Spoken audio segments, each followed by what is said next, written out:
So, hi, I'm Liz.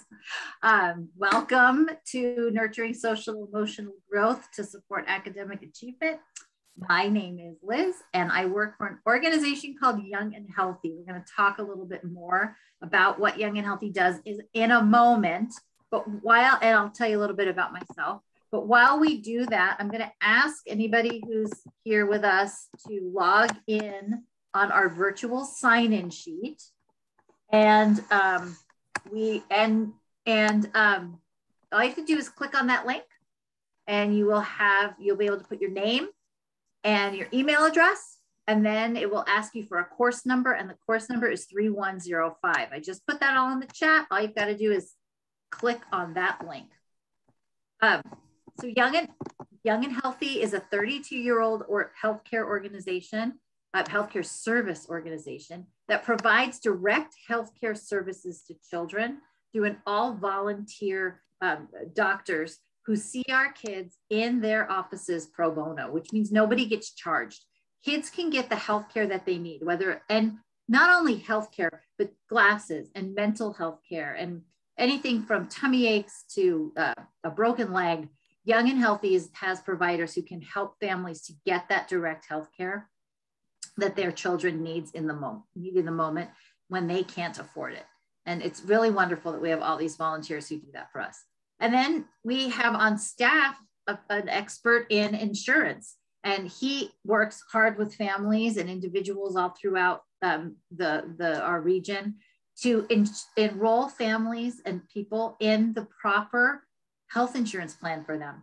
So they can come in and work with him on figuring out what is going to be the best insurance plan. And then he helps everybody navigate through it. So it's pretty cool that he helps families to navigate it, because it's hard to use your health insurance, especially if you've never had any, right? If it's the first time you've had health insurance, you don't know how to use it. And even if you have had health insurance and you get it, sometimes we get bills or EOBs or whatever they are, and we're like, I don't know what to do with this. And so he really does help families to understand that. And then the part where I come in the most is the trauma-informed care, our mindfulness, and our parent education, as we are doing here tonight. We learned a number of years ago that our mental and emotional health directly correlates with our physical health outcomes. So when we are healthier in spirit and in mind, our body is also healthier. And so we educate people in the community about the effects of trauma on the brain. We provide mindfulness education. We have in every single school, we have mindfulness classes for the kids. And then we have our parent education program. I am so fortunate to be a part of our parent education program. I have a background in child development and psychology. I have worked with all ages of all kids for a lot longer than I maybe look like I have been. I'm just kidding. But yeah, so it's like 35 years. I've worked with all ages of kids. And I am just so excited to be able to provide this education to parents, because I think being a parent is one of the hardest things I've ever done. I have a 25-year-old daughter and a 28-year-old son, and I'm still learning every day. I still read the books and try to figure out how do I approach this now? How do I parent adults? And I kind of wish that some of the stuff we know now I've been able to access then, but here we are. And we're still at work. We're still doing, like you, we're still figuring out how to do what we have always done in a totally different way, right? We're at home for a while. Many of us are still back or in the office again, but we're still working just like you are. One of the things that we've been able to do is to increase our programming, right? We've been able to say, what else does this community need? So we have our TOMA program. During tax season, we will help families to access the earned income tax credit by helping them to file their taxes. And this can be up to like $7,000. That's a lot of money. It's a lot of money that can help families to feel less stress. And when you feel less stress and you're not as worried about your finances, you're able to be a better parent, right? You're able to be there for your family more. And so we want to help families to do that. All right, so we've got 3 parts tonight that we're going to do. We've got the first one we're going to attack tonight is attachment and connection. When we have attachment and connection, that supports our kids' emotional and mental development. And it frees up their brain to actually be better learners. So this is kind of a lengthy slide, but I wanted to make sure I included all of this. This is from a book called The Power of Showing Up by two of my favorite authors. I say that about all these authors. Every time I pick up a book, I say, oh, my favorite author. But this is Dan Siegel and Tina Payne Bryson, The Power of Showing Up. And they explain attachment as a strong bond that children form with their adults at a very young age, which leads to happier and more fulfilling lives, right? These bonds are formed when an adult responds to the needs of the child, dependably provides comfort, picks them up when they cry, holds them to reassure them when they're upset. When children learn that their adults are reliably going to respond to them that way, then they're free to learn and develop without having to use any of that energy or attention to survive. Because when we don't know, we don't know how someone's going to respond to us, that we can't rely on it, we're hyper vigilant, we're waiting for slight changes in the environment or our caregivers, and that doesn't free us up to be really great learners, right? Because we're too worried about survival. And when we have good, strong, we call it secure attachment, it frees up our brain. It helps us to feel safe. It allows us to access our thinking, learning, and our problem solving brain. And attachment, this whole process starts when we're born. What's the circle? An infant has a need. So what typically happens with an infant? We hear a baby cry, right? That the infant, that's them communicating their need, right? Maybe they go, I have a hunger pain, right? I feel hungry. And so the baby goes, I'm going to cry. Like I cry because I feel hungry. As an adult, as the caregiver, we run over to the baby. We take action to meet that need. We go, what do you need, right? How do we figure this out? Let me see. What do you need? Is your diaper wet? No. Oh, you're hungry. It's time. You haven't eaten in a number of hours. It's time to feed you. And so the baby gets fed and feels satisfied. Oh, that met my need. I feel happy and relaxed now. And then they can relax. They can just engage. And this is when we can play with our baby because they're feeling satisfied and safe and happy and relaxed. And through that process, that's how we start to develop trust and confidence, right? We learn, oh, if I cry, someone's going to come. This person is going to come take care of me, which means I know I'm going to have my needs met. If that reliability is not there, if sometimes I cry and nobody comes, then I learn maybe my communication doesn't matter. Maybe nobody's really listening.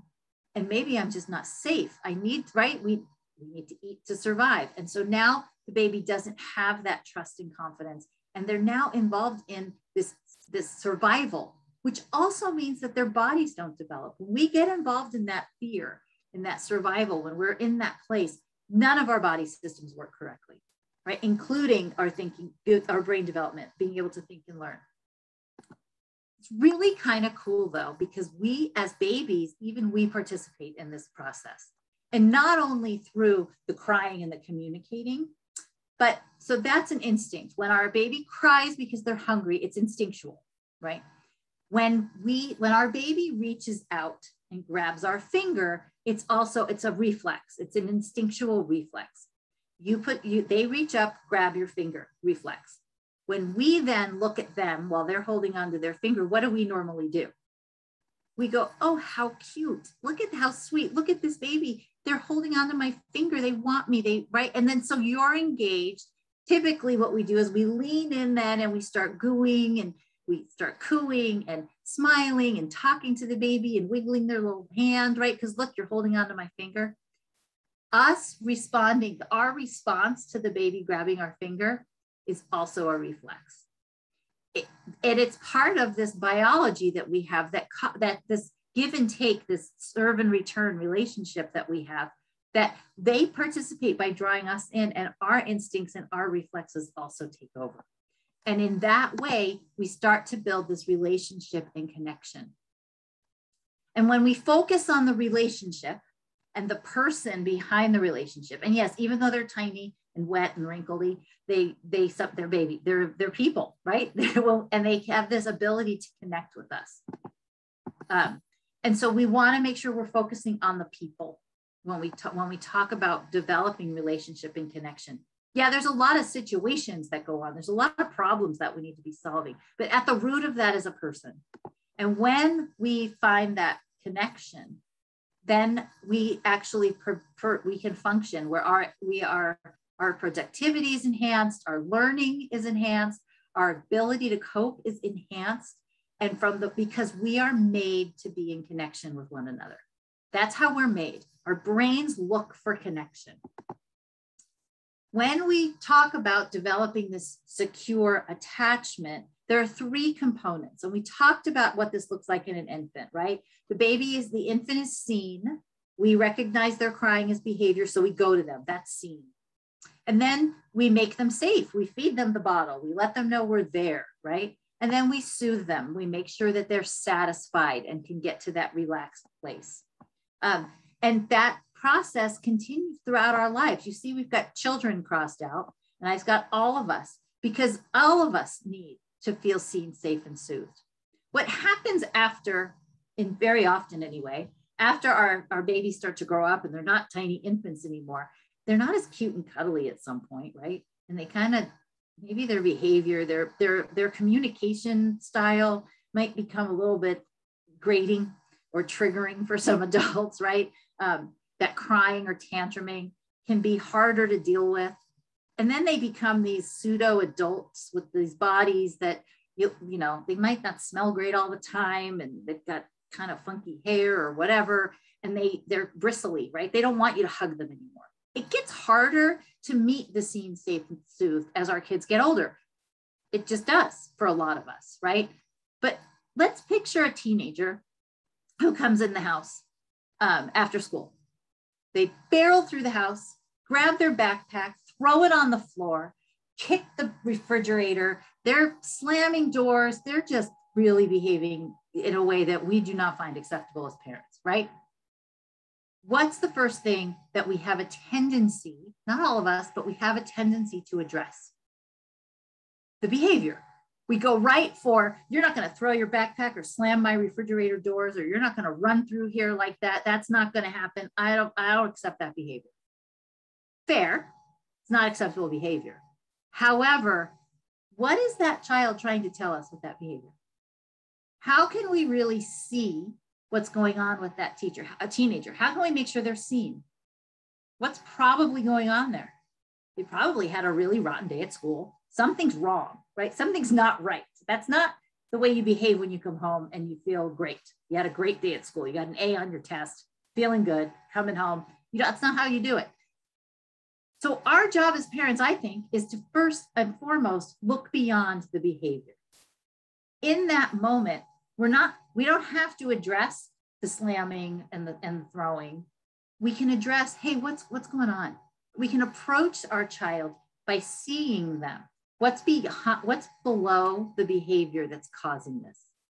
And when we approach them with, hey, I think maybe you didn't have a great day, it seems. Is there something going on? Do you want to talk about it? Maybe they won't want to talk about it, but you've at least acknowledged that you see them, you see their behavior.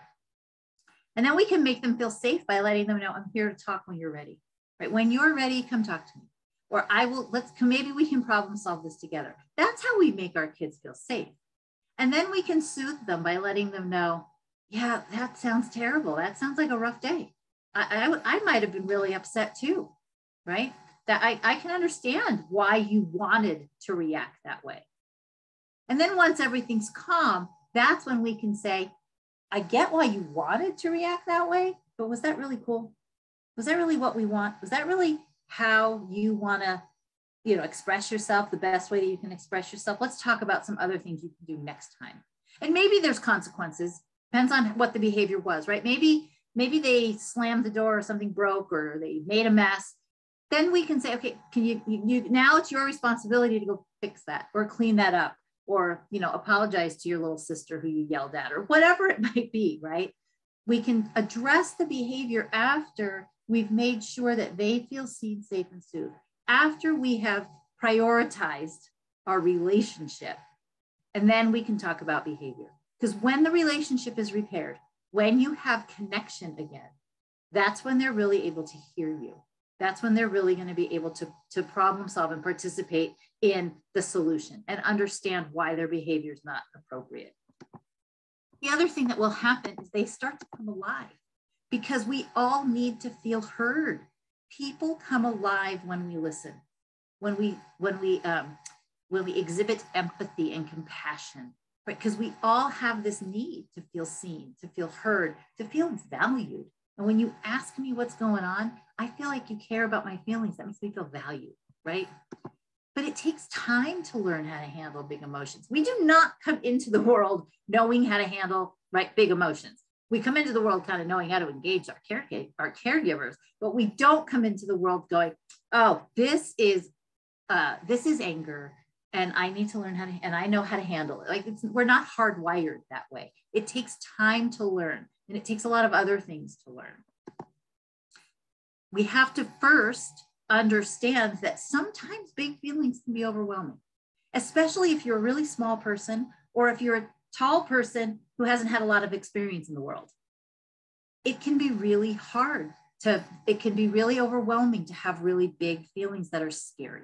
And so we have to get past the why, like, why is this happening and what's the feeling underneath? You came through the door, you threw stuff on the floor.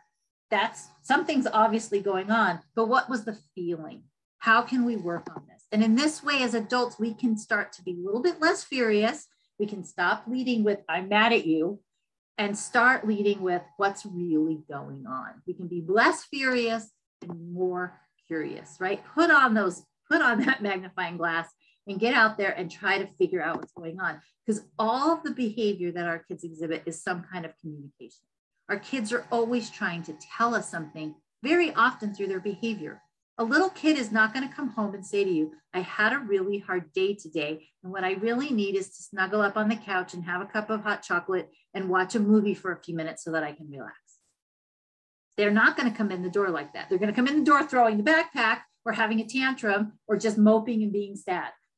But they're not, so that's how they tell us something's not right. And then we can guide them through. When we focus on the behavior, their brain is going to say, okay, well, that didn't work. How do I get my need met? And so they're going to start exhibiting a different behavior. So if we say, you will not throw your stuff, you're not going to do this, that's not okay, and they never throw their stuff again, we consider that a win. Don't we? As parents, we often, we go, did it. Ah, such a good parent. Got them to stop throwing stuff, right? But if we never addressed the behavior, if we never address what's going on, cause that behavior, they're going to start doing something else that we want. Now they might start hiding. They might start not showing, they might start withdrawing from you, because now they still have a need that needs to be met, but they don't know how to communicate it. So their brain's going to keep trying to figure out, how do I let my adults know I'm not okay and I need to be seen? Please see me. I am not okay, right? And then we can help them. Once we see them, it's our job to help them feel safe in that behavior. And we have to kind of get out of our heads that our kids say to us, I won't, all the time. Sometimes they do. I'm not saying every single time, but often it's, I just can't right now. I'm overwhelmed by big feelings. My brain is not connected correctly. The parts of my brain are not working and connecting correctly. And so I just can't right now. I don't want to be a bad kid.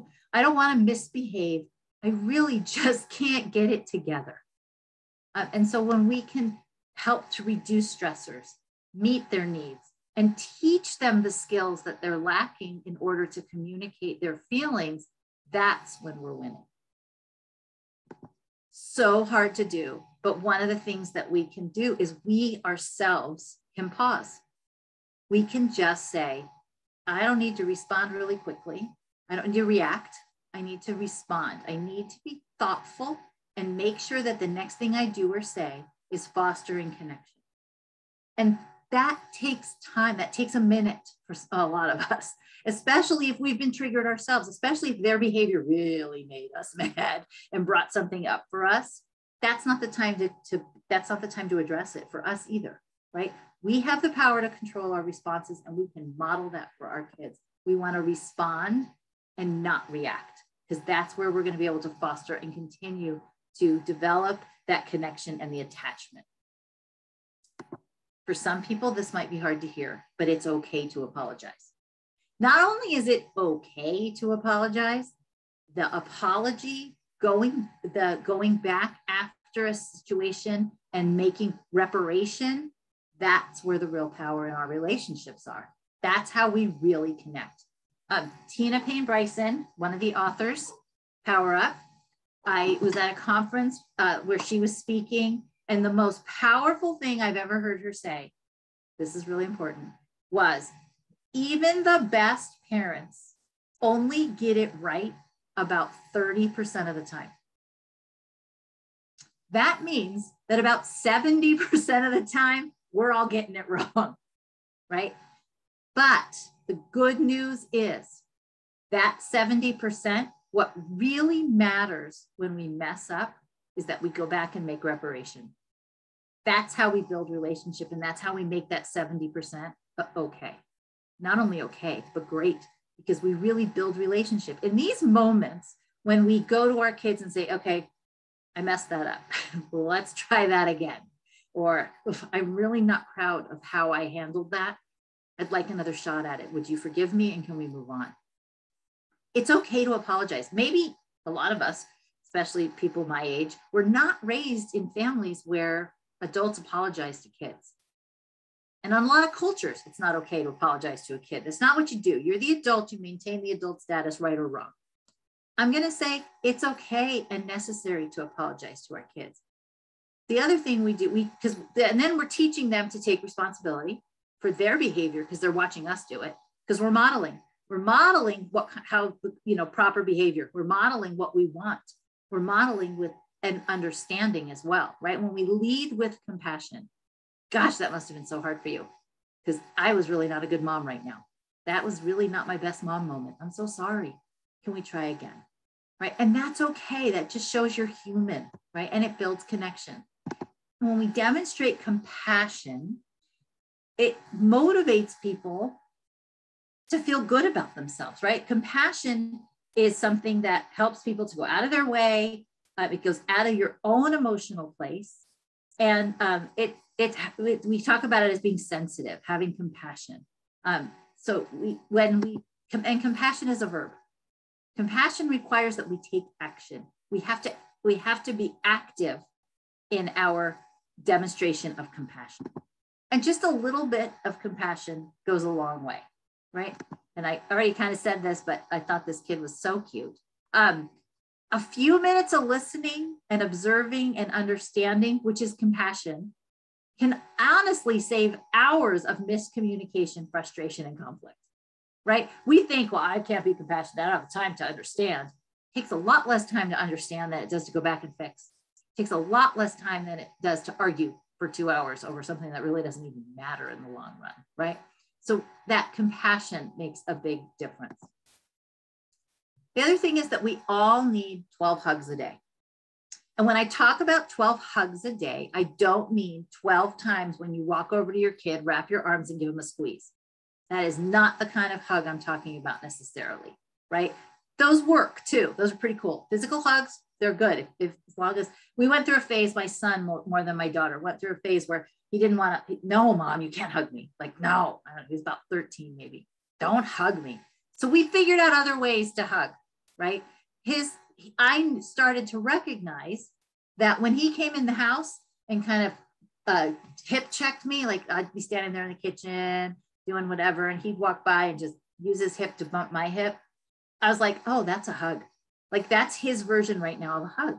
And that's okay. We hug again now, like real people.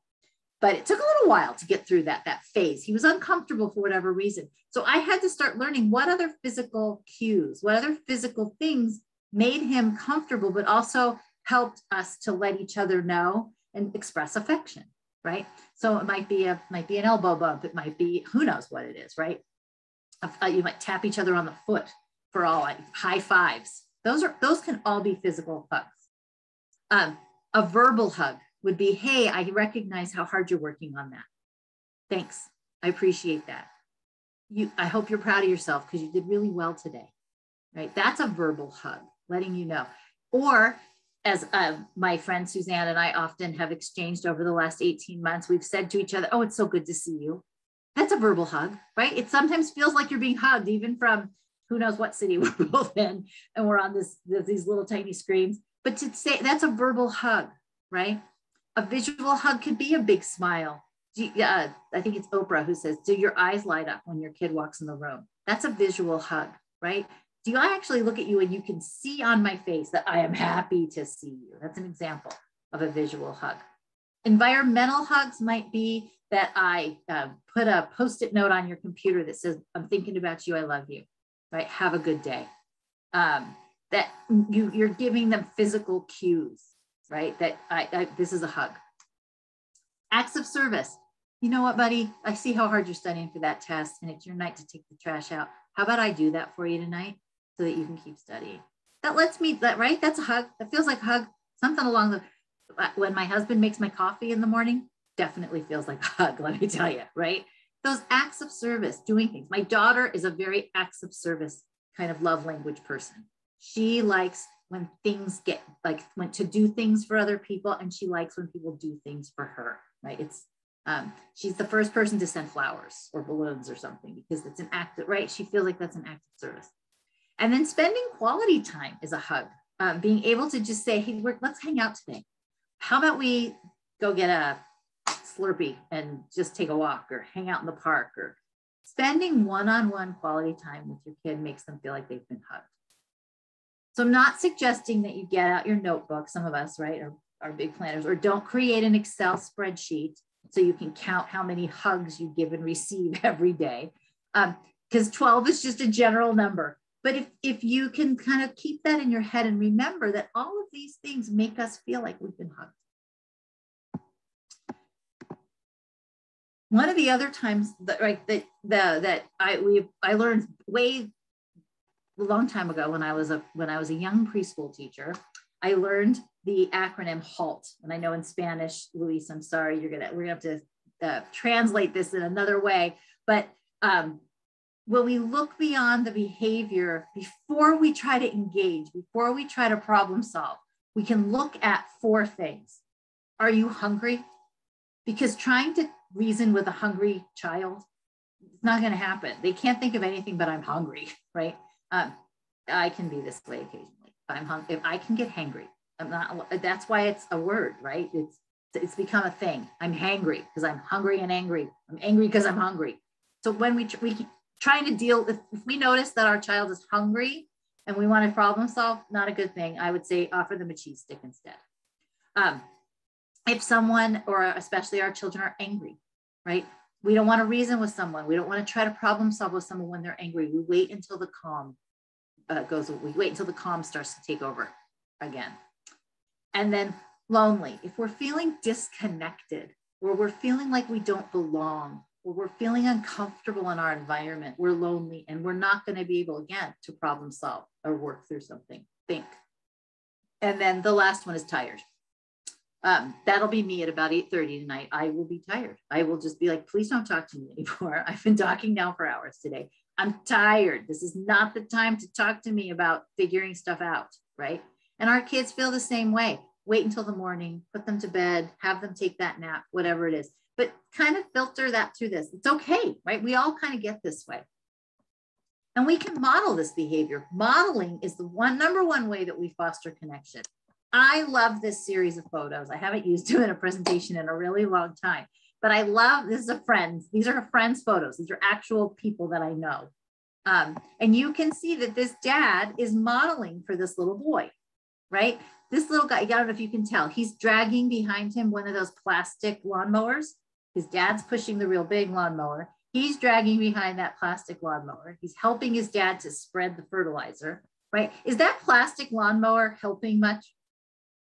How about him helping spread the fertilizer? Look at where he is, right? Is that helping that dad to get this task done faster? No, but you'll also notice he's not pushing him away, right? He's not saying, look, kid, this is men's work. You're a little kid. Go find some blocks. Like, get out of here. Take your toys. Get out of my way. He's not doing that. He's obviously letting this little boy know that you matter to me. He's also teaching him how to take good care of his lawn, which we all appreciate, right?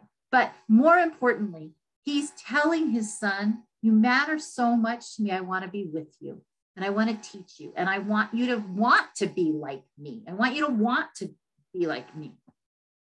So that little boy in those two pictures is now this grown-up man with a little boy of his own.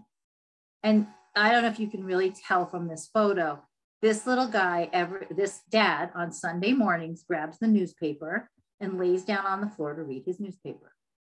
This little guy on this Sunday morning went and grabbed a section of the newspaper and laid down next to his dad. He cannot, I'm just going to let you know, at 18 months, which is about how old this little guy is right here, he's not reading the paper. He can't read. He's brilliant, believe me, but he cannot read. But did his dad say, kid, you can't read the paper, give me that? No, his dad said, come on over, and look at them looking at the paper together. Is that so cute? And beyond cute, it's so meaningful. That little boy is also learning from his dad now, who learned from his dad, you matter to me and I want to spend time with you, right? And so that's what we get when we model, when we spend time with our kids. The relationship and connection are there. And we can be very intentional about what we want our family to look like. I just think it's such a, we plan so much of our lives, right? Many of us planned to get pregnant or planned to adopt a child or bring a child home in some way, right? There's a lot of planning around that. And then once we bring the baby home, there's a whole lot of planning around what diapers am I going to use? What are we going to feed the baby? What are we going to, let's plan the nursery. One thing that I think we don't spend enough time doing is talking about what do we want our family to look like? What are our family values, right? Then we can write this down. We can actually have this conversation, and it's not too late. If you've got teenagers and you're going to say, Liz, I've been doing this already so long, it's too late for us. No, it's never too late to stop and be really intentional about what you want your family to look like from here forward. So what does that mean you have to do, right? Does that mean you have to prioritize family nights or do some things differently so that you can make sure that your family knows that they're your priority? Write it down. The other thing that really plays a big part in all of that is letting our kids know that no matter what they do, we're going to stick with them. We are going to be there for them. We may not always be super happy about what they did or how they handled something, but whatever it is, we're not going to walk away from them. They can never do anything that's so bad that we're not going to love them or want to help them through, right? It just doesn't happen. So we can stick with them and let them know that love wins. Right? Love is always the thing that we need, the most important thing that we need. So the bamboo tree is pretty cool. A bamboo tree gets planted, and if you plant a bamboo tree as a seed, which I personally would never do, but I've heard people do it. If you plant a bamboo tree and you have to water it, and you have to make sure it's got healthy soil, and you have to make sure it has plenty of sunshine. You have to create conditions around which that you foster this bamboo tree and support it in its growth. You see where I'm going here with this maybe already? The thing about a bamboo tree though, which is different than maybe the peonies that I sometimes plant, they grow really quick, right? You plant them and then you get some kind of like your tomatoes in your garden, right? You get some kind of a return rather quickly. So you're like, okay, this worked out, this is good. A bamboo tree takes 7 years, legend says, before you start to see any growth above the soil. You have to have a lot of faith that everything you're putting into that little bamboo seed is going to work. And that's a lot like being a parent. You're not always going to see the results for a long, long, long time, maybe more than 7 years, right? But you have to have faith and intention and be intentional so that you know that what you are doing to foster them, to help with to support their growth is going to work. You have to have a lot of faith. That's probably one of the hardest things to do as a parent, right? You just have to remember the bamboo tree. And because this work is so hard, we need to give ourselves a break every now and again, right? You've got to take time for yourself. You've got to plug The one that I like to use all the time is would you ever let your phone battery die? Do you know anybody who just goes, yeah, I'll get to it later, and their phone is dead? Doesn't happen. More often people run around going, hey, do you have a charger? Do you have a charger? What kind of phone do you have? Do you have an Apple charger? Because I need to plug my phone in, right? Strangers at the airport are like going, hey, can I use your charger? Because we would never let that battery die.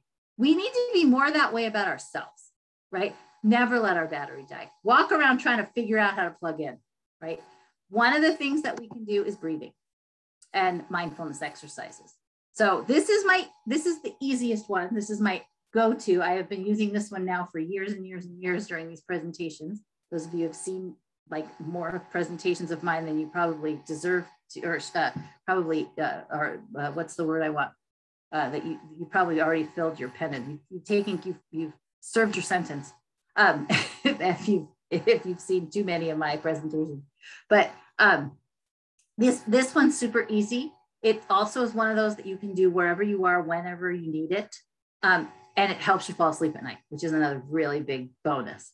So we'll do it together. We'll go through it twice. You're going to breathe in through your nose for a count of 4, hold your breath for a count of 7, and then exhale for a count of 8. And we'll do it twice through. I'll count it for you. Do it along with me. Before we do that, just make sure you're kind of comfy. Do what you can to get your body a little bit relaxed anyway. And then just check in. How are you feeling? You know, or how's your heart rate? How's your breathing? Is it fast? Do you feel a little like you're flushed? Maybe you're moving too fast. Just check in. Don't judge it. Just check in with it. And then when you're ready, take a big deep breath in through your nose for a count of 1, 2, 3, 4. Hold your breath. 2, 3, 4, 5, 6, 7. Exhale through your mouth. 2, 3, 4, 5, 6, 7, 8. One more time in through your nose for 1, 2, 3, 4. Hold. 2, 3, 4, 5, 6, 7. Exhale. 2, 3, 4, 5, 6, 7, 8. Now do a quick check back in with yourself. Maybe after 2 repetitions, you're not going to notice too much, but you might, right? You might notice your breathing's a little slower. You might notice that your heart rate's a little slower. The more you practice this exercise in calm times, the more your body's going to know what to do. And so doing the exercise less often, less frequently, less repetitions will be more effective. But at the beginning, when you're learning how to do these things, when you're trying to teach your body what you want it to do, it takes a little bit more time. Okay, so that's one. We're going to do another one, which is another one of my favorites. It's a grounding exercise. Sometimes we just need to be in our moment. Sometimes we need to put away what happened yesterday and what we're worried about happening tomorrow. And we just need to be grounded in the now, right? So in those moments, and we can teach our kids to do this as well, we can stop, look around, and just notice 5 things around. Name them to yourself. Name 5 things that you can see.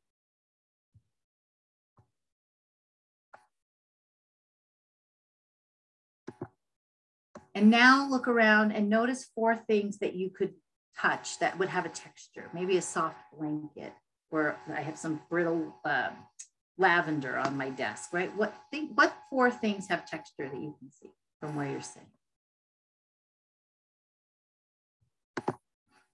What do you hear right now? Can you hear 3 things that you can hear? You can hear my husband talking to the dog. Like,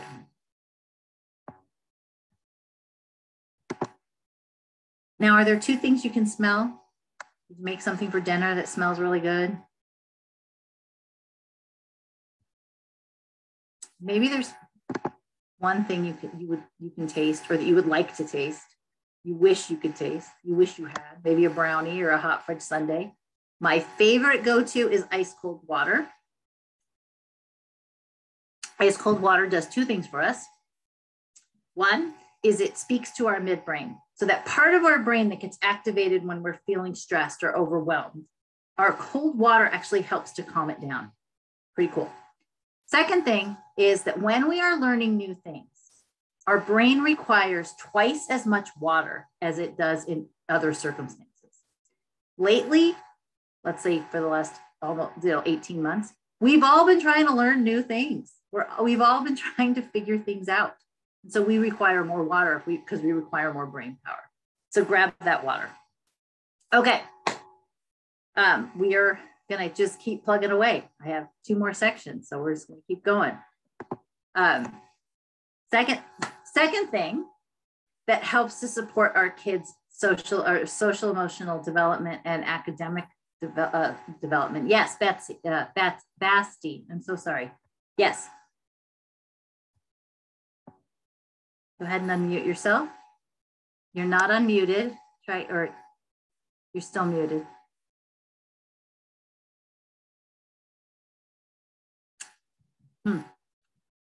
I'm still not hearing you. You're muted. Oh, I'm so sorry. That's okay. So I wanted to ask you. I apologize for interrupting. No. I like it. Thank you.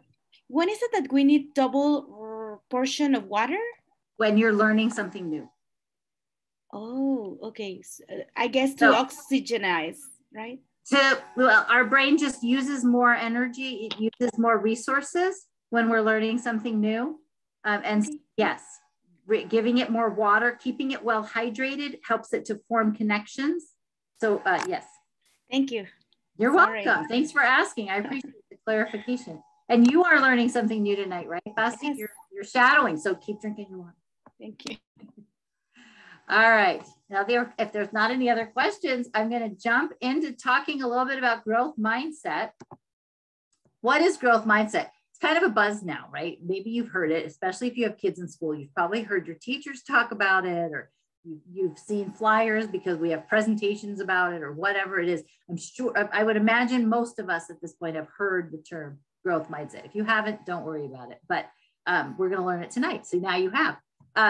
Growth mindset is the belief that with patience and practice and perseverance, people have limitless potential to learn and grow, which is the exact opposite of a fixed mindset, which is that we're born with a fixed amount of intelligence and ability. And most often, at least in the past, people have thought that that was the fact, like that we were born that way. We were either born smart or not smart. We were born with a lot of intelligence or not so much intelligence. There was a time when taking an IQ test in school as a young elementary student was very popular. And in that way, people would go, oh, she's smart. She has a high IQ. Oh, him over there, not so smart. Don't expect much because he has got a low IQ, right? And we now know that IQ, first of all, IQ tests were never made to be determinants of of a person's potential. The IQ test was originally invented, fun fact, was originally created in order to test the effectiveness of teachers. That's why the original IQ test was developed, was in France a number of years ago, a long, long time ago. They were like, how effective are our teachers? Well, let's figure out what our kids have learned. And somehow along the line, it got flipped to this is how intelligent the kid is, rather than this is how effective the teaching is. So when we do, it's false anyway, right? It was never meant that way. Anyway, but we a lot of times we behaved in such a way that you tested low on the IQ test, and now we don't expect much from you.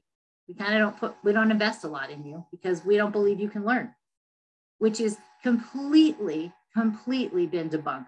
It is absolutely untrue. We all have limitless amount of opportunity and potential to grow, right?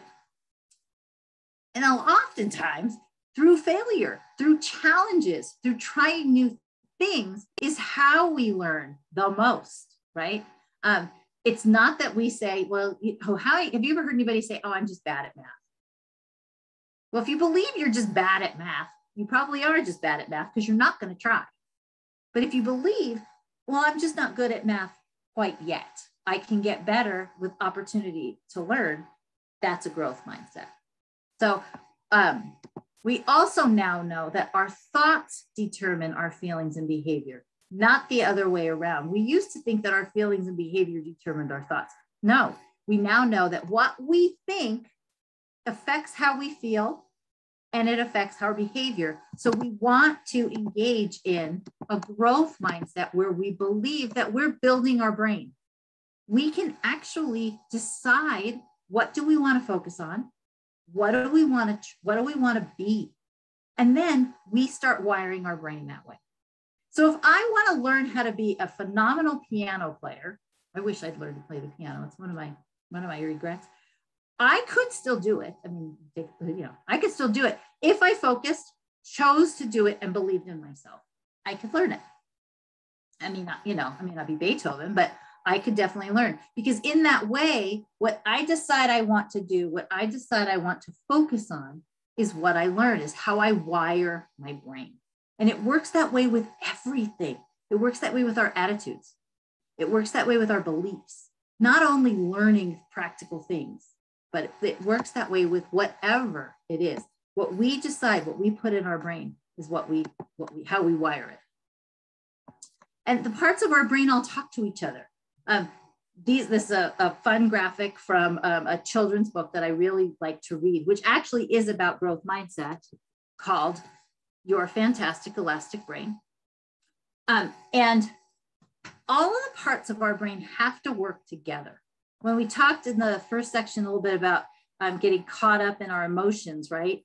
We talked about the fact that it kind of shuts down other parts of our brain. Maybe we haven't gotten there yet. I'm trying to remember now if that was the presentation I did for another school.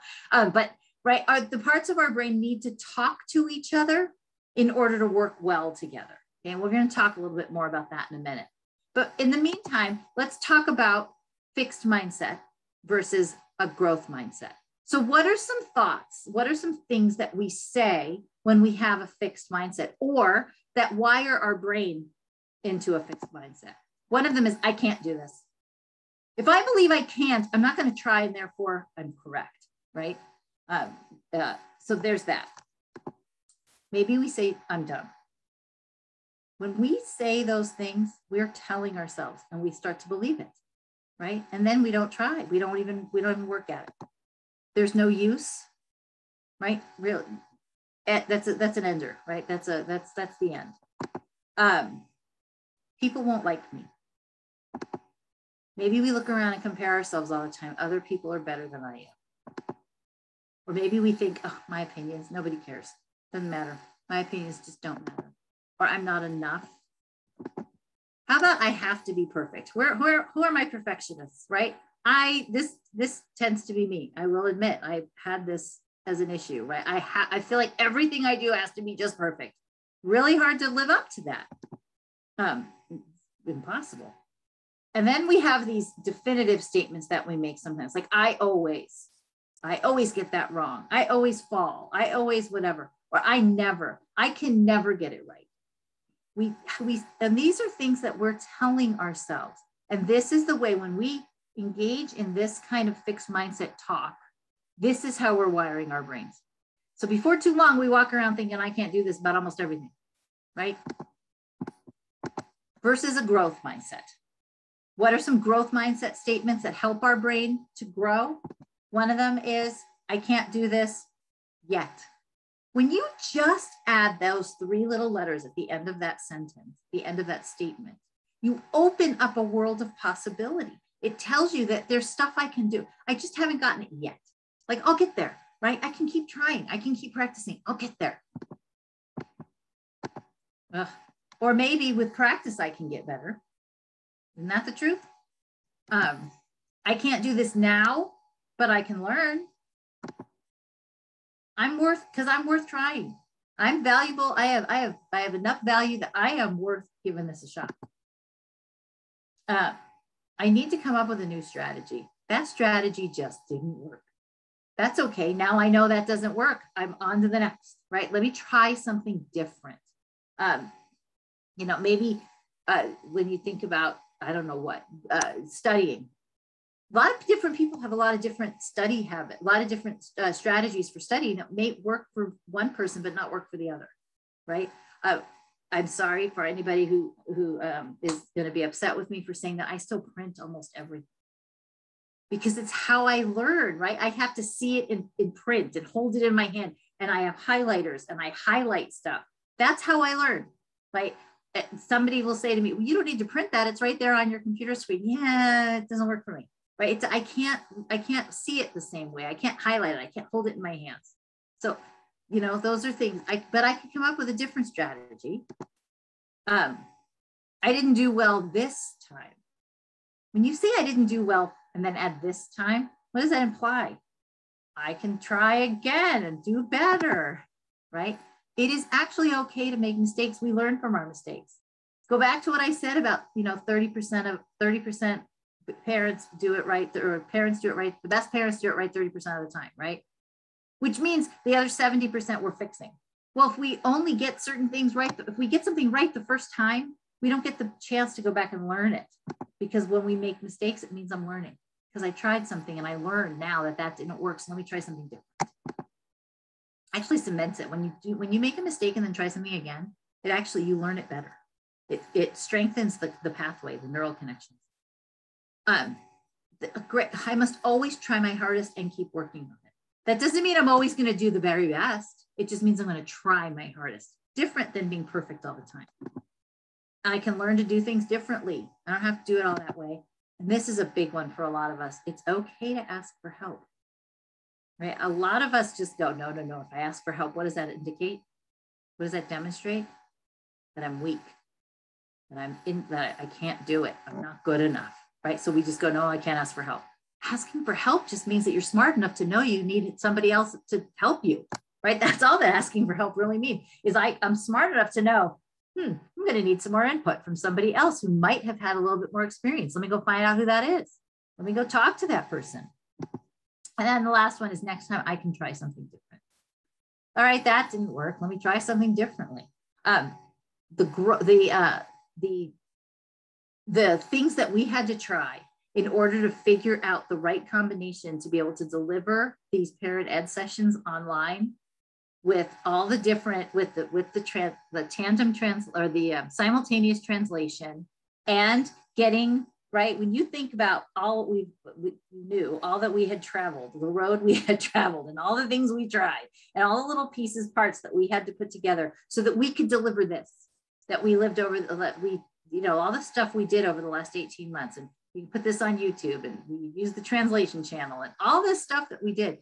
We just kept trying new things until we found the right combination that worked, and we got here. Trust me, it's working, you guys, it's working. All right, so a fixed mindset is kind of like a straight line. Look, it doesn't go anywhere, does it?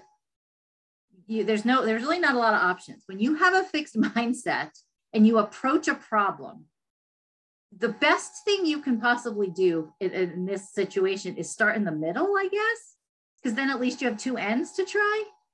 But if you start at one end of a fixed mindset, there's nowhere to go other than your one route, right? It's kind of boring, kind of just there. There's no options. And pretty soon you're just going to go, well, there's no other options. I'm just going to sit here. I'm just not going to even try anymore. Versus a growth mindset. So many options, so many different ways you can go, so many different things you can try. You can start virtually anywhere and always know there's a different route. And the cool thing about this is it's not only when you talk about learning how to do math or trying to figure out a problem. This works for everything. It works for relationships. So if you have a growth mindset, right? If you've wired your brain with a growth mindset and you encounter a problem in a relationship, which, you know, it's rare. People never encounter problems in relationships, being sarcastic, right?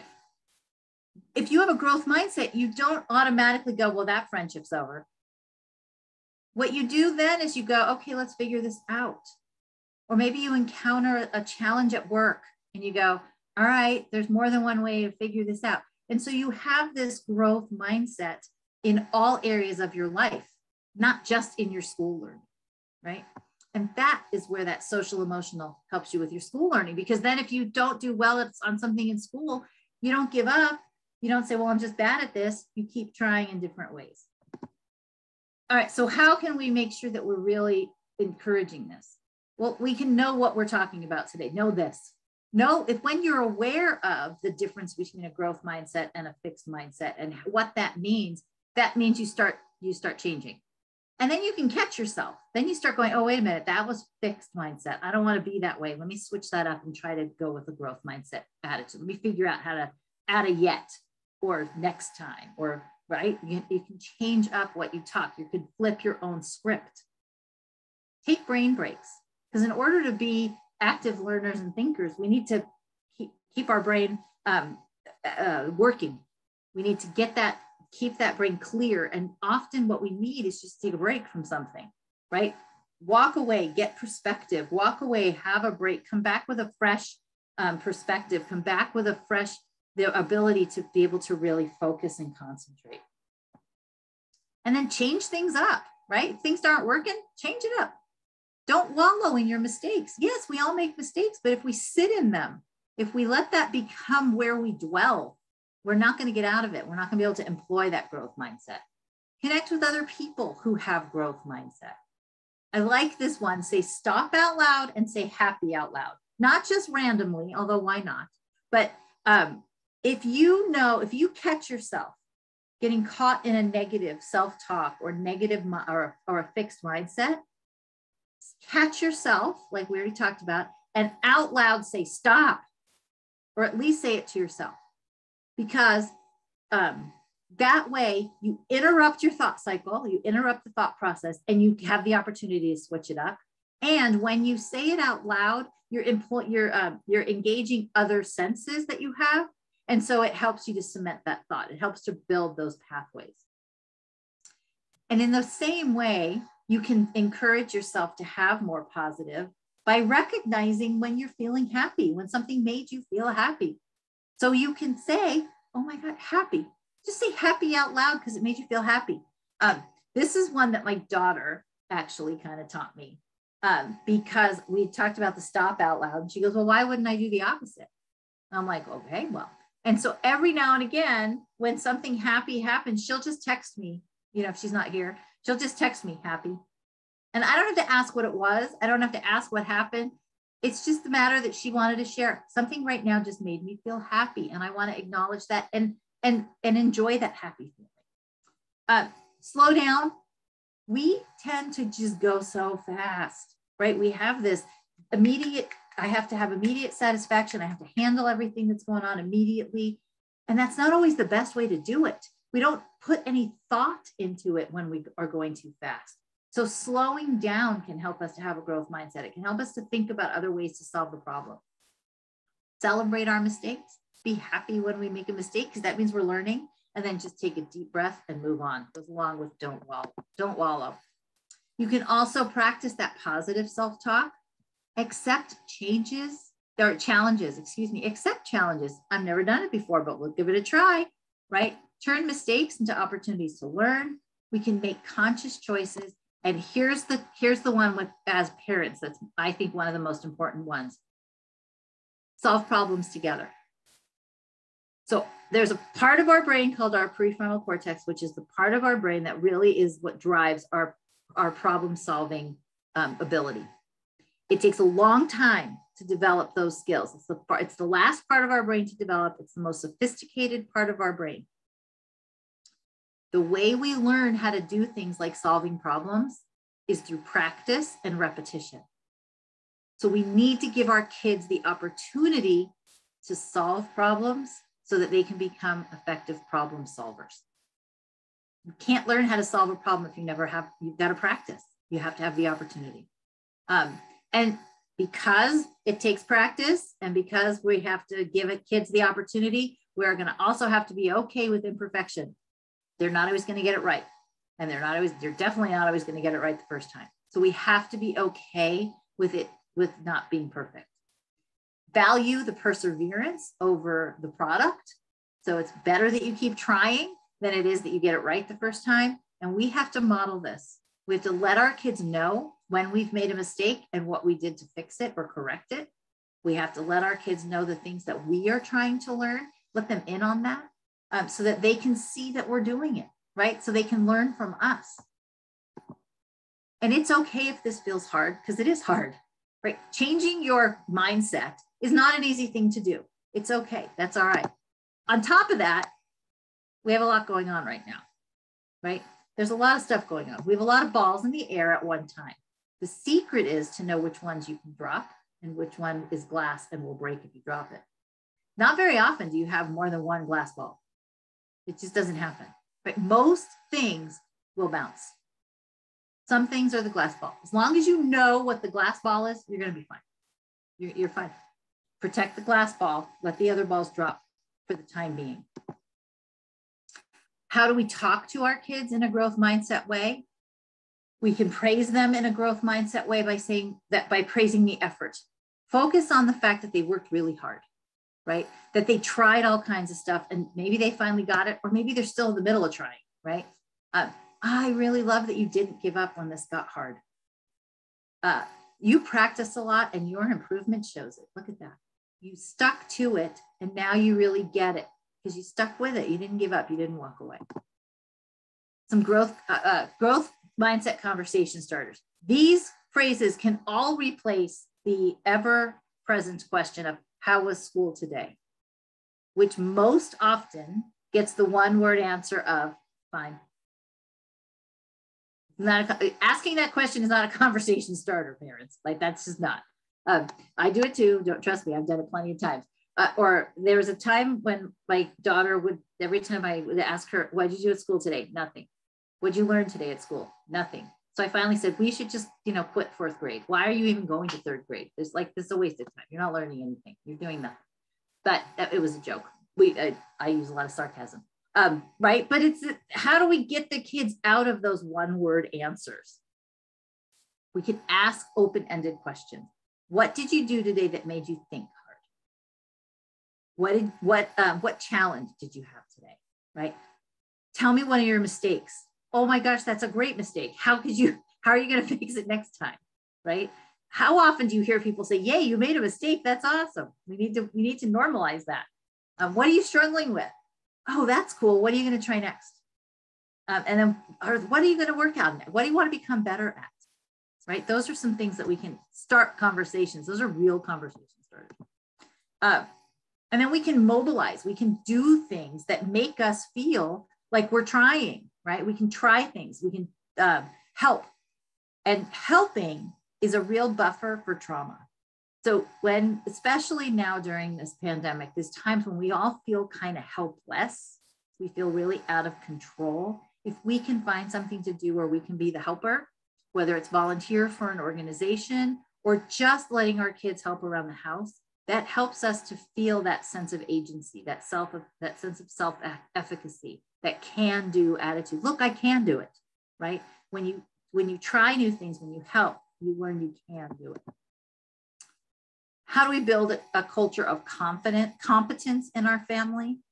We can start saying things like, we've got this. We can foster a sense of independence and competence and relatedness, right? That's how we can start. Get rid of the cannot, get rid of the not part of can't, and just say, I can, right? Start saying things like, I can. And that doesn't mean that we're going to be ridiculous about it, right? We're not going to be like too much and say, oh, you can do, it's really not right to say to somebody, well, you can do anything you set your mind to.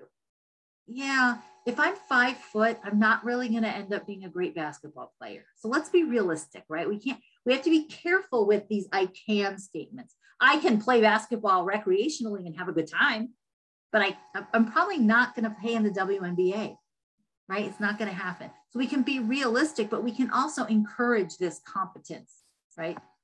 I think I have a couple of, oh, there we are. Sorry, I had some duplicate slides there. Some resources that we can use for mindset if parents are interested in learning more about growth mindset and how you can make that part of your family. Carol Dweck is actually the person who first brought mindset to the forefront. She did a lot of research. I actually think this book is pretty fascinating. It's called Mindset by Carol Dweck. It's more of an academic read, but a really good read. Like it's also very relatable. Fantastic Elastic Brain on the opposite side, I shared with you one of my favorite books. You can get it on Amazon. and I'm working on getting royalties because I keep advertising their stuff everywhere I go. And the biglifejournal.com is a wonderful website that has all kinds of resources for families about growth mindset and how to encourage a growth mindset in your family. Okay, we are going to do another mindfulness activity which is meant to make us feel good in those times when we need to really focus on how to make ourselves feel good, right? This is one that this is really just for us to feel warm and comfortable and cozy so that we can be empowered. When we feel warm and comfortable and cozy, we're more likely to take that risk or try again, right? So when you need that moment, this is an activity that you can do. This one's called Your Favorite Color. You can get cozy and comfy. And first question I'm going to ask is, what is your favorite color? Mine is blue. If you come to my house, you will find that almost everything is blue. I love blue. So what's your favorite color? Maybe it's orange or purple or red or some other color. Then I want you to imagine that you have a little ball of this favorite color that you just thought of somewhere inside your body. Maybe it's where your heart is. Maybe it's in your tummy, your belly. Maybe it's balancing on the very top of your head, wherever you want to put it. Just imagine a ball of your favorite color. And then as you take a big breath in through your nose, I want you to imagine that ball getting bigger and bigger and bigger. Exhale and imagine that it's taken over your whole body.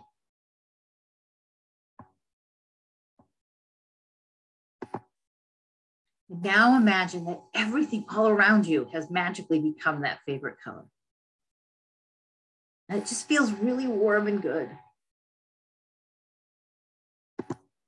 Take another big, long, slow breath in. Keep imagining that color everywhere. And then let it out, all the way out. And that is from a book called, I have it here, I know I have, oh, it's right in front. It's called Breathe Like a Bear, a children's mindfulness book made for young, very young children. I love the practices in this book. I know mostly because I practice mindfulness like a little kid. But there's so many really great, this is a mantra activity. You can see that it's colorful and easy to follow and the instructions are there. You can focus on the book while you're doing the exercise. Again, another really great resource. All right, last part, we're moving right along here, is mindfulness. We want to talk about mindfulness because mindfulness supports a connection and a relationship, and mindfulness supports having a growth mindset. And so when we combine the three things, we've kind of got a little bit of, we got some magic going on there when we can combine all of these things.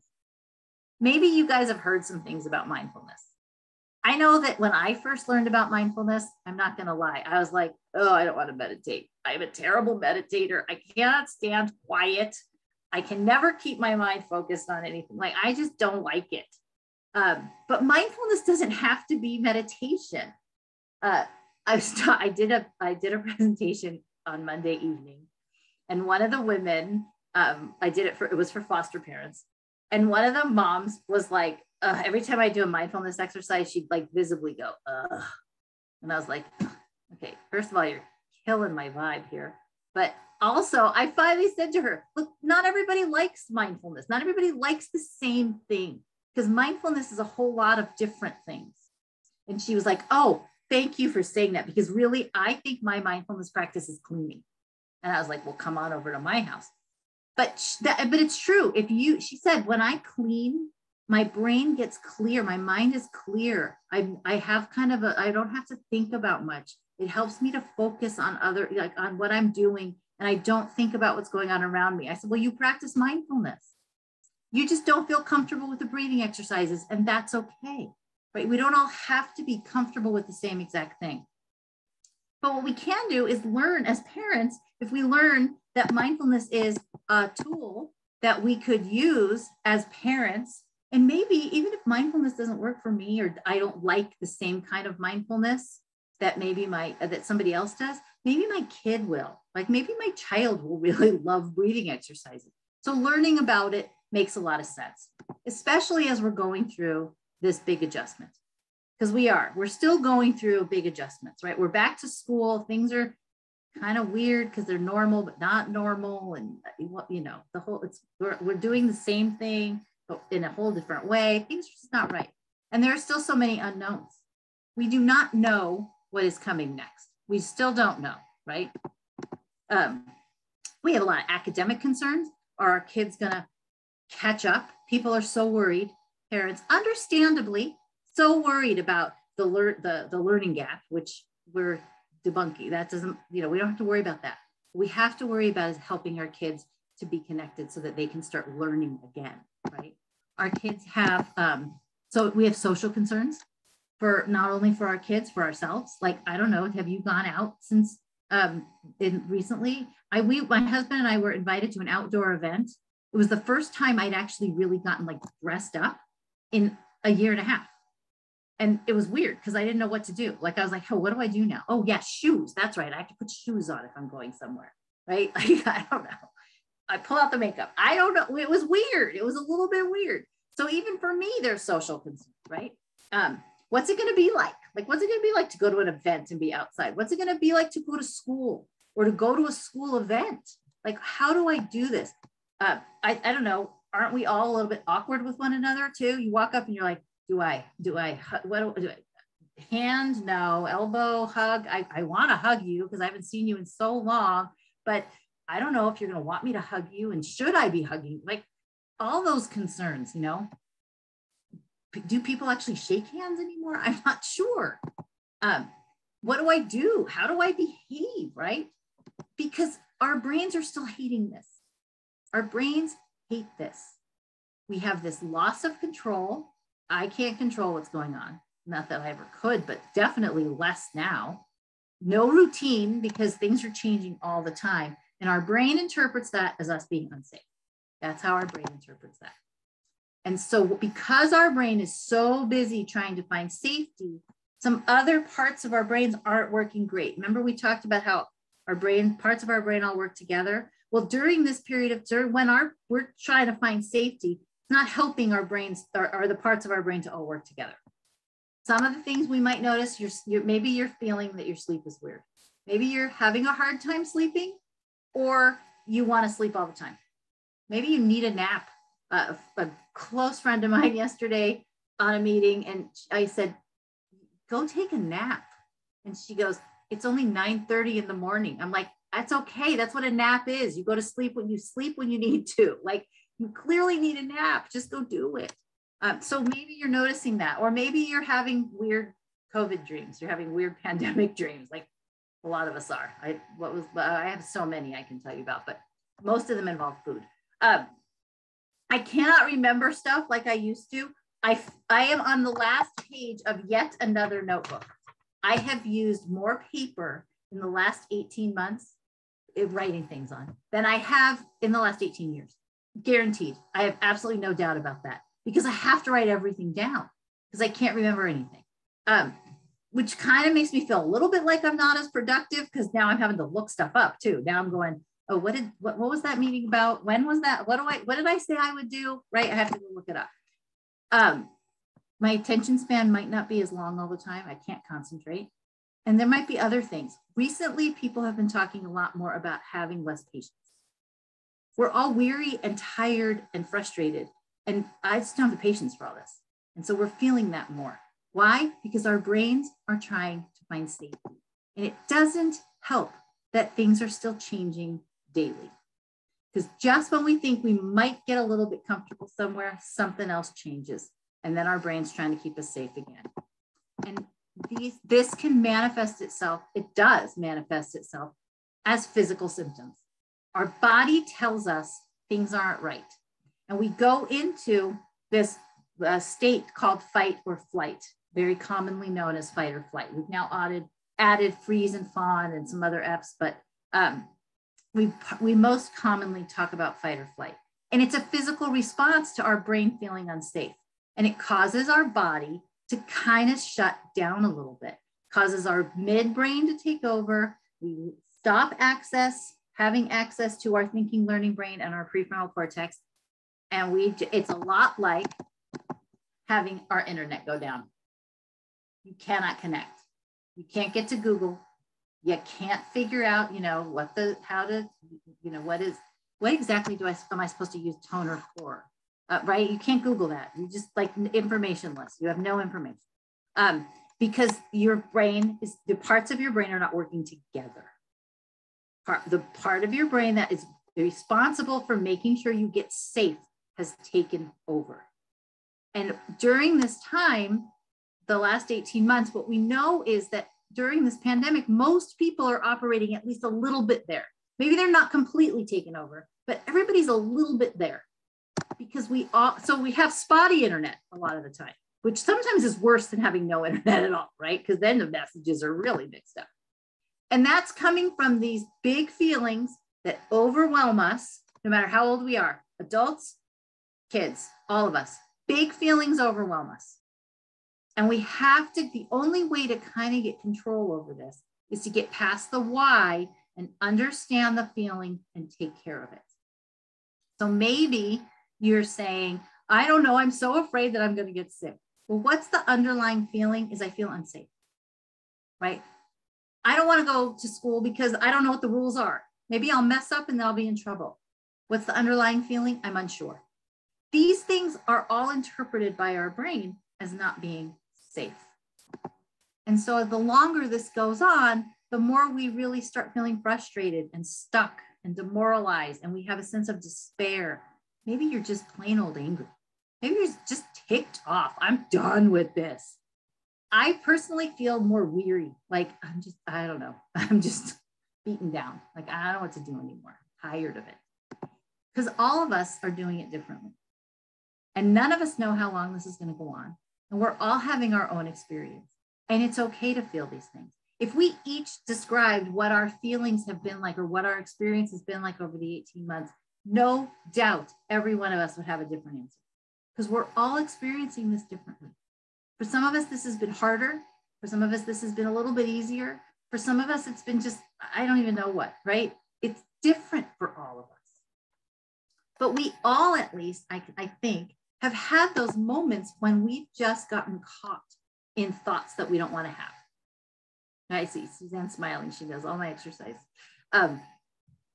We've all gotten caught in these feelings that we don't want to have, that we wish we could clear out of our brain. I do that a lot. I get caught in these negative things. My husband will say, you need to change your narrative. Like, stop saying that to yourself. And sometimes it's not that easy. You have to be really intentional about it. So when you're in that place, this mindfulness exercise can help you to get out of it. It can help you. So here's how we do this one. We're going to breathe deeply in through our nose for a count of 4. 1, 2, 3, 4. Hold that for a second. And now exhale fully through your mouth.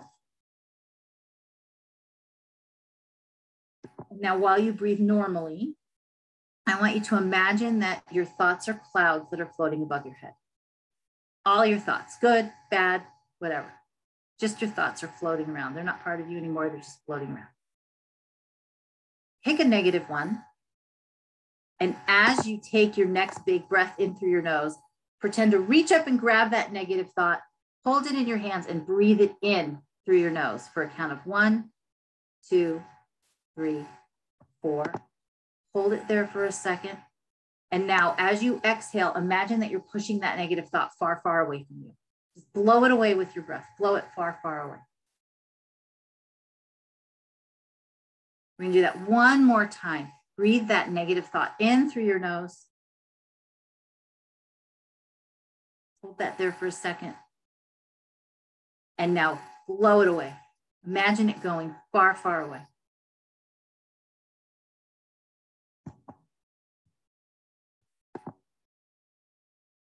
So you can see how that imagery, right, can really help you. And it helps you to give yourself a little bit of a break because your brain's doing really hard things. We're working really hard in there. Like stuff's going, those gears are turning. It's crazy in there right now for a lot of us. All is not lost though, because we are always going to need to learn how to navigate these times of adjustment, right? If we're learning how to be more resilient, which is going to serve us well even after the pandemic is gone someday. I don't know when that'll be, but it'll be gone eventually, I think. I don't know. Right. But it's going to serve us well to have these skills, to have these tools that we can use as we navigate life. Some things that we can look for as parents, though, while we're going through these transitions, our preschoolers might be a little bit more teary or clingy. They might regress in their milestones. Some of our kids who maybe were potty trained or gave up the bottle might have some accidents or want to grab the bottle again, right? Because they're looking for comfort. School-age kids might start saying, I don't want to go to school. They're resisting going to school. They might engage in some more extra oppositional behavior, right? They're going to get a little, they're going to oppose you a little bit more frequently. Or we have those somatic complaints. When our body, when our midbrain takes over, it produces a hormone called cortisol. When we have more cortisol in our body, it also causes our body to create more stomach acid, which means that we have more tummy aches. So if our kids are coming to us and saying, I have a tummy ache, and you're like, how could you possibly have a tummy ache again? Maybe it's because they're feeling a little bit overwhelmed by this transition and these adjustments. Our teens might start refuse to go to school. It's hard to go to school right now. It's hard to go to school before too. Now it's harder. They might withdraw a little bit. Believe it or not, our teens can actually get more irritable and more moody than they might already be. It happens. And they might engage in they might increase their engagement in risky behaviors. These are things that we can expect to happen when kids are trying to adjust. These are those behaviors that we can look at above the iceberg, right? And say, what's going on underneath? What do you need? What can I do to help you? Because maybe it's just too much for them right now, right? What do they need from us? They need extra love, just like the rest of the world does, right? I love this quote. I use it all the time because I just think it's so true. We're going through these really absurd times. And the only way to balance that out is through absurd amounts of love. One of the other mindfulness exercises that we can do is to send wishes to the world. Right? We can start sending positives out into the world. So this exercise asks us to just pretend that you have a giant ball in your hands. And in that ball, I want you to place all your friendly wishes for the world. Or maybe tonight you're just in a place where you have one, and that's okay. Or maybe you have one person in the world that you want to send a friendly wish to. Or maybe you have one place that you want to send friendly wishes to. That's okay. Imagine all of that you're holding that in your hands in a ball. And then take that ball and toss it up into the sky. And imagine that those friendly wishes have been carried where you imagined they would go. Maybe they're going everywhere, to everyone. Or maybe they're just going to that one place or that one person. Wherever that is. And that can help us to feel a little bit empowered, right? Like we're doing something. It can help us to feel a little bit like we're contributing, we're participating. I believe that these kind of things work. I really do. I think it makes a big difference. This is from that activity in particular is from a deck of cards that I have. I'll show you a picture of it in a few minutes. That it's called Mindful Games for teens and adults. I like the cards very much because unlike a book that you pick it up and there's a whole lot of them, a card, you can just grab a card and you have only that one card in your hand. It feels a little bit less overwhelming sometimes. So that's a card. Those are a set of cards. So this obviously is a really great time to practice mindfulness because it gives us the opportunity to learn what to do with our big feelings. It helps us to learn a little bit of self-regulation, which is recognizing our feelings and being able to control what we do, or control and recognize those moods and thoughts and behaviors, and our self-control, which helps us to practice controlling our behaviors around those feelings, right? So I'm mad at you. I'm not going to reach out and punch you in the nose. I'm going to calm down, take a deep breath and talk to you. Because we can't control what's happening, but we can control what we do, right? How we respond to what's happening. That's where our real power is. And when we're talking to other people, or we're working with our kids or our coworkers or our family members, there's some simple questions we can ask ourselves before we respond, right? So that we're not reacting. First one is what I'm about to say kind? If the answer is no, don't say it, right? And is what I'm about to say helpful? Or is this just meant to hurt somebody? Is what I'm about to say true? Or am I just throwing stuff out there? And is what I'm about to say necessary? Like, don't we all know somebody who should like question, did you have to say that? Like, maybe that wasn't necessary. Right? But we cannot be that person if we just think about that before we speak, before we respond to something. And that is a form of mindfulness. There's a lot of different things that you can do to practice mindfulness. As I mentioned, my friend that I met on Monday night said that she likes to clean. Awesome. Come clean my house too when you're done with yours. Our executive director, Mary, who I love and adore, likes to be out in nature and camping. Not me. No, thank you. That's not my idea of mindfulness. My husband loves to cook. That's his mindfulness. He gets started in that kitchen at night. And even if he's making a tuna sandwich, he puts all of his heart and soul and his thought into it because that's his mindfulness practice. And for some people, it's, taking a bath, taking the dog for a walk. The idea is that anything can be mindfulness as long as what you're doing is paying attention in a particular way on purpose, in the present moment, non-judgmentally. Then it's a mindfulness activity. Doesn't have to be a formal practice. Formal practice can help, of course, right? It can definitely give you the opportunity to learn and to become better at focusing on one thing, kind of like this next activity we'll do. It's called Feeling My Feet. And this activity is meant to help you practice focusing on one thing, on knowing that your mind is wandering and bringing it back. And we're going to focus on our feet. Why not? They're there. We can put them to good use. So sit comfortably, breathe naturally, kind of notice what's happening in your body right now and in your mind. Do what you can to keep your body relaxed. And now just move your attention to the bottom of your feet. Notice how they feel. Maybe they're on the ground. Maybe they're tucked under you on the couch. Maybe you have shoes on. Maybe you're barefooted. Whatever it is, notice your feet and how they feel. And maybe you'll have thoughts and emotions that bubble up in your mind and they'll come and go. But if your mind starts to wander, are you feeling your feet? Ask yourself. If not, it's okay.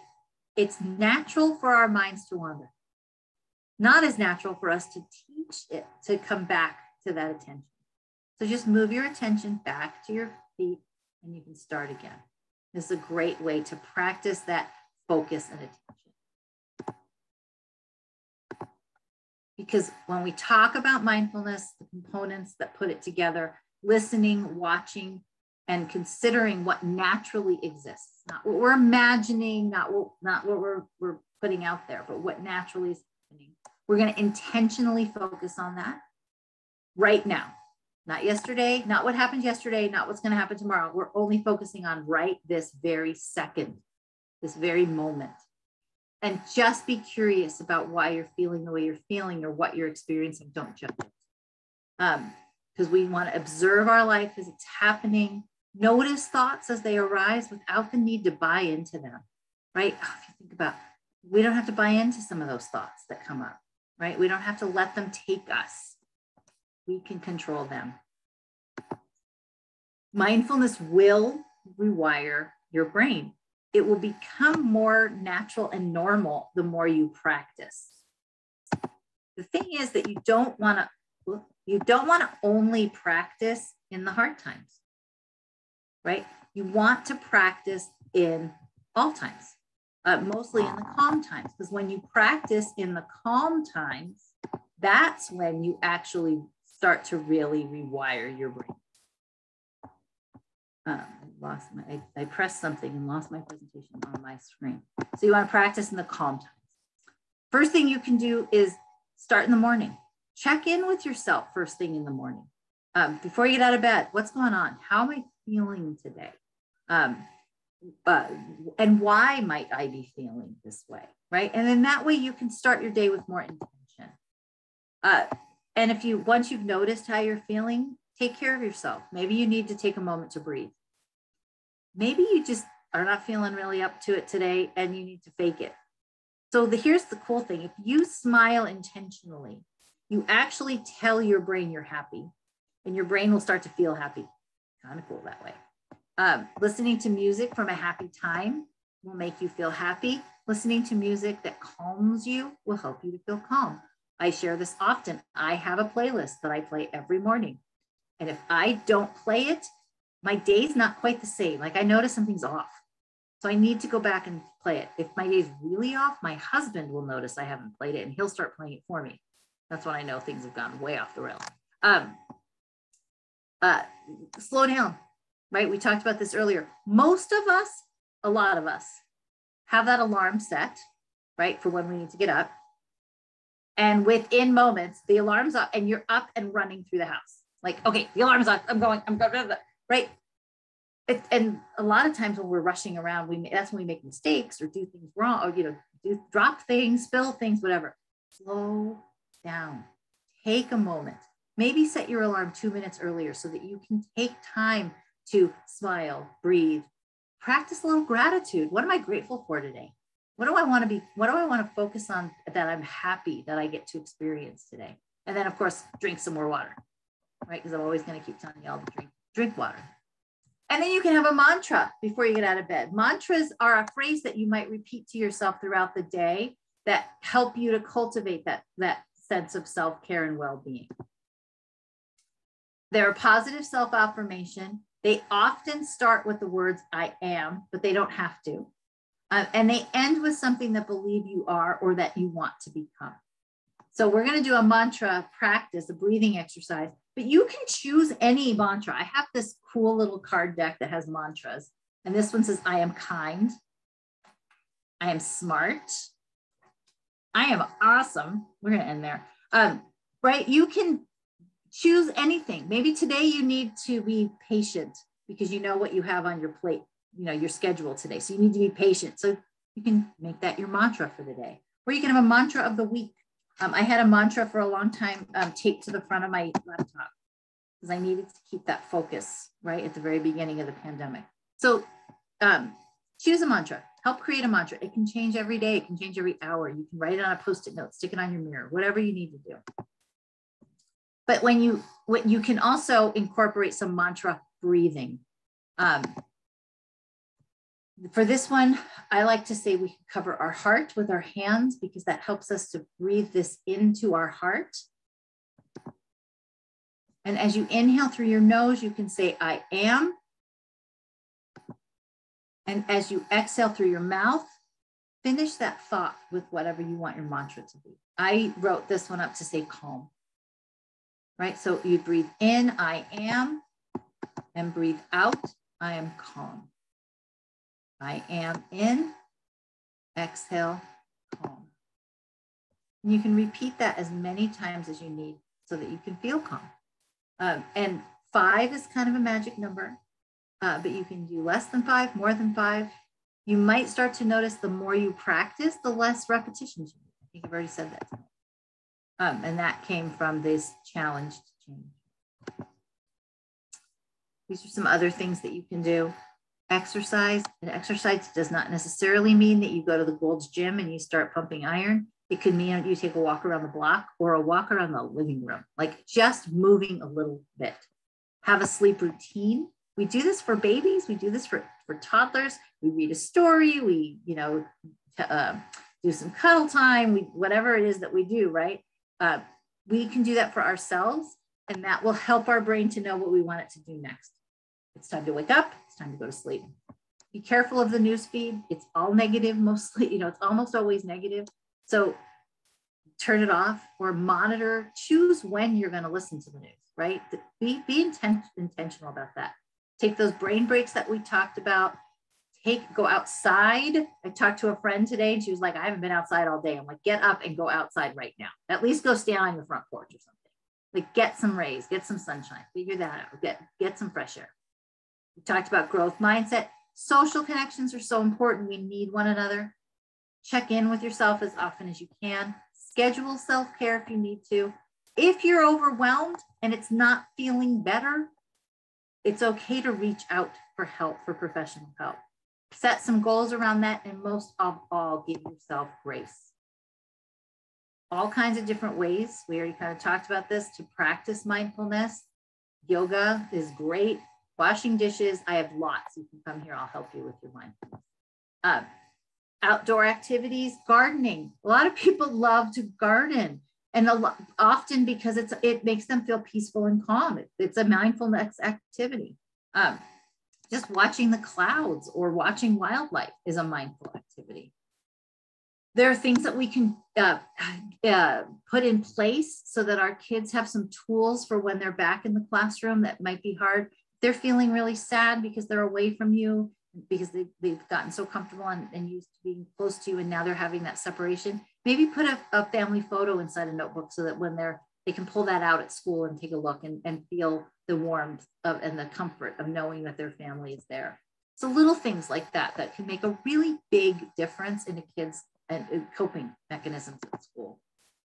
And then the last thing I think we're going to talk about tonight is gratitude, and how that has the power to change your brain. Practicing gratitude, focusing on what you're grateful for, will help you to develop your brain in such a way that you will always focus on what you're grateful for. Isn't that kind of a cool thing? The quality of being thankful and a readiness to show appreciation and kindness to ourselves and others. We also can really build each other up if we let each other know that we're grateful for them, right? And what they do. This morning, I made sure I told Jeff how grateful I am for everything he's done to get us to where we are, right? He's so committed to being on this team. And I just want to make sure he hears that, right? Because it helps us all to feel good. Our brain on gratitude is just so much happier, right? We're grateful for, and all of a sudden, you start with one thing, it kind of snowballs, right? It kind of creates more things that you're grateful for. It makes it easier to find things that you're grateful for. And there's a lot of benefits. Increased happiness is obvious, but stronger self-control and reduced aggression are pretty cool. And it enhances our well-being overall, makes us more positive people, and it helps us to have deeper relationships. So gratitude exercise looks a lot like the grounding exercise. So think about 3 people who you're grateful for. Who are 3 people that you're grateful for? What are 3 things that you're grateful for, maybe that you can touch, that you carry around with you?